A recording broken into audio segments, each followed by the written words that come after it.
Welcome to A Year of War and Peace. I'm your host, Brian E. Denton. A Year of War and Peace is a daily, year-long, chapter-by-chapter reading of and meditation on Leo Tolstoy's epic novel, War and Peace. In these videos and podcasts, you'll be treated to a free reading of one chapter per day of the novel, plus a reflective essay I've written individually tailored to that day's chapter. These readings are offered for free, though if you'd like to support me, you can do so in one of three ways. First, you could purchase my ebook, A Year of War and Peace. It features the entire novel, plus all of my reflective essays, and it's only $2.99 on Amazon.com. You could also become a patron at patreon.com/BrianEDenton. If you sign up there, you'll receive a sonnet once a month, plus a link to an ebook of my collected sonnets. Finally, if you like, you can make a one-time donation to my PayPal account. The email there is brianedenton@gmail.com. You can also use that email to contact me. I'd be happy to hear from you. Your support is greatly appreciated. Today's reading and reflection is on Chapter 79. Chapter 79. An hour and a half later, most of the players were but little interested in their own play. The whole interest was concentrated on Rostov. Instead of 1,600 rubles, he had a long column of figures scored against him, which he had reckoned up to 10,000, but that now, as he vaguely supposed, must have risen to 15,000. In reality, it already exceeded 20,000 rubles. Dólokhov was no longer listening to stories or telling them, but followed every movement of Rostov's hands and occasionally ran his eyes over the score against him. He had decided to play until that score reached 43,000. He had fixed on that number because 43 was the sum of his and Sonia's joint ages. Rostov, leaning his head on both hands, sat at the table which was scrawled over with figures, wet with spilled wine and littered with cards. One tormenting impression did not leave him, that those broad-boned, reddish hands with hairy wrists visible from under the shirt sleeves, those hands which he loved and hated, held him in their power.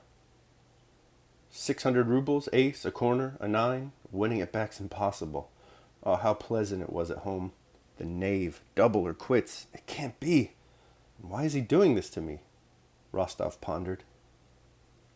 Sometimes he staked a large sum, but Dólokhov refused to accept it and fixed the stake himself.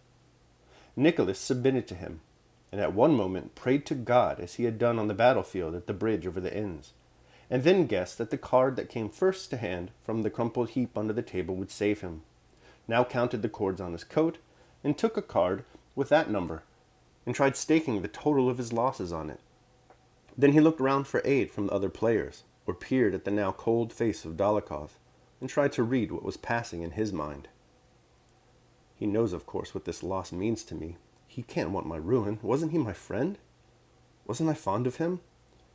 But it's not his fault. What's he to do if he has such luck? And it's not my fault either, he thought to himself. I have done nothing wrong. Have I killed anyone, or insulted or wished harm to anyone? Why such a terrible misfortune? And when did it begin? Such a while ago I came to this table with the thought of winning 100 rubles to buy a casket for Mama's name day, and then go home. I was so happy, so free, so light-hearted, and I did not realize how happy I was. When did that end, and when did this new, terrible state of things begin? What marked the change? I sat all the time in this place, at this table, chose and placed cards, and watched those broad-boned, agile hands in the same way. When did it happen, and what has happened? I am well and strong, and still the same, and in the same place. No, it can't be. Surely it would all end in nothing. He was flushed and bathed in perspiration, though the room was not hot. His face was terrible and piteous to see, especially from its helpless efforts to seem calm. The score against him reached the fateful sum of 43,000. Rostov had just prepared a card, by bending the corner of which he meant to double the 3,000 just put down to his score, when Dólokhov, slamming down the pack of cards, put it aside and began rapidly adding up the total of Rostov's debt, breaking the chalk as he marked the figures in his clear, bold hand. Supper, it's time for supper, and here are the gypsies. Some swarthy men and women were really entering from the cold outside and saying something in their gypsy accents. Nicholas understood that it was all over, but he said in an indifferent tone, "Well, won't you go on? I had a splendid card already," as if it were the fun of the game which interested him the most. "Ah, it's all up. I'm lost," thought he. "Now a bullet through my brain. That's all that's left for me." And at the same time he said in a cheerful voice, "Come now, just this one more little card." "All right," said Dólokhov, having finished the addition. "All right, 21 rubles," he said, pointing to the figure 21, by which the total exceeded the round of the sum 43,000, and taking up a pack he prepared to deal. Rostov submissively unbent the corner of his card, and, instead of the 6,000 he had intended, carefully wrote 21. "It's all the same to me," he said. "I only want to see whether you will let me win this 10, or beat it." Dólokhov began to deal seriously. Oh, how Rostov detested at that moment those hands with their short, reddish fingers and hairy wrists, which held him in their power. The 10 fell to him. "You owe 43,000, Count," said Dólokhov. And stretching himself, he rose from the table. "One does get tired of sitting for so long," he added. "Yes, I'm tired too," said Rostov. Dólokhov cut him short, as if to remind him that it was not for him to jest. "When am I to receive the money, Count?" Rostov, flushing, drew Dólokhov into the next room. "I cannot pay it all immediately. Will you take an IOU?" "I say, Rostov," said Dólokhov clearly, smiling and looking Nicholas straight in the eyes. "You know the saying, lucky in love, unlucky at cards. Your cousin is in love with you, I know." Oh, it's terrible to feel oneself so in this man's power, thought Rostov. He knew what a shock he would inflict on his father and mother by the news of the loss. He knew what a relief it would be to escape it all, and felt that Dólokhov knew that he could save him from all this shame and sorrow, but wanted now to play with him as a cat does with a mouse. "Your cousin," Dólokhov started to say, but Nicholas interrupted him. "My cousin has nothing to do with this, and it's not necessary to mention her," he exclaimed fiercely. "Then when am I to have it?"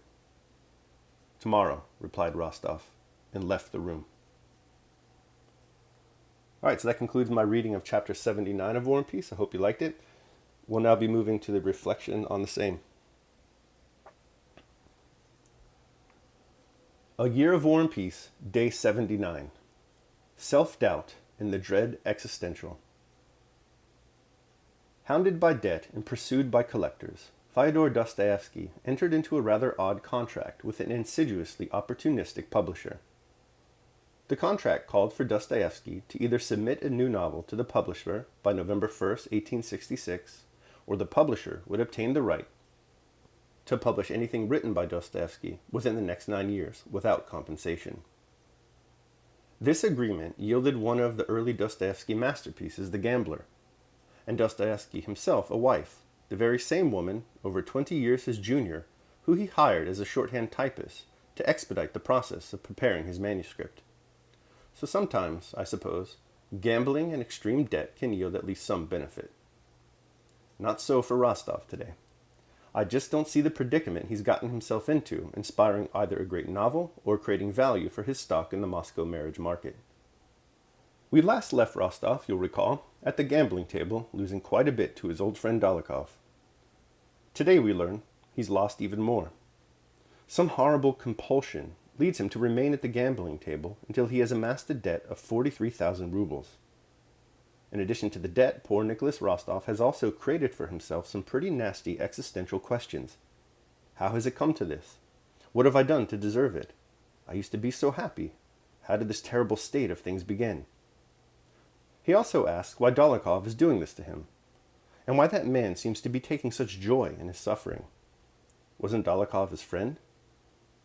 Well, as Dostoevsky writes in The Gambler, quote, "Most men love to see their best friend in abasement, for generally it is on such abasement that friendship is founded. All thinking persons know that ancient truth." End quote. The chapter ends with Rostov, the consummate feeling rather than thinking person, in a terrible state of anger, confusion, and even suicidal thoughts. Given that pizza is not a confirmed menu in the afterlife, it's probably best for Rostov to endure. Instead, he should go home and distance himself from the ravaging emotions currently rattling his mind.